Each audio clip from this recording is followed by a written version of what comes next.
ওম নমঃ শিবায়, হর হর মহাদেব। কেমন আছেন আপনারা সবাই? আমি দীপ্তেশ বি মন্ডল।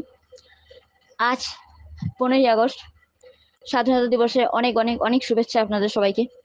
আমি একটা কথাই বলবো, আজকের দিনে যে টাকা আটকে ছিল কিংবা কোনোভাবে আটকে থাকা ধন আপনারা আজকের দিনে পেতে পারেন।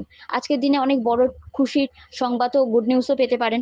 আপনাদের জন্য অ্যাবেন্ডেন্সের কথা, যেটা অর্থ, যেটা এক একজনের জন্য এক এক রকম হবে। কারোর জন্য খুশি, কারোর জন্য মনের শান্তি, কারোর জন্য লাক্সারি লাইফ, কারোর জন্য কোনো সাকসেসফুল কোনো কিছু কেরিয়ার ইয়া ফির এক্সাম। তো যার জন্য যেটা সেটা আজকের দিনে আপনারা পেতে চলেছেন। আর অবশ্যই এটা ধিমি গতিতে আসবে, ডিলে হতে হতে আসবে, বাট আজকের দিনে কোনো খুশির সংবাদ আপনারা অবশ্যই পাবেন। আপনাদের শারীরিক দিকে উন্নতি দেখতে পাবেন, রিইউনিয়ন হওয়ার একটা চান্স আছে আজকে। তবে হ্যাঁ, সবটাই খুব ধিমি গতিতে এগোবে, বাট পজিটিভ আছে। So God bless you. Durga Durga Durga.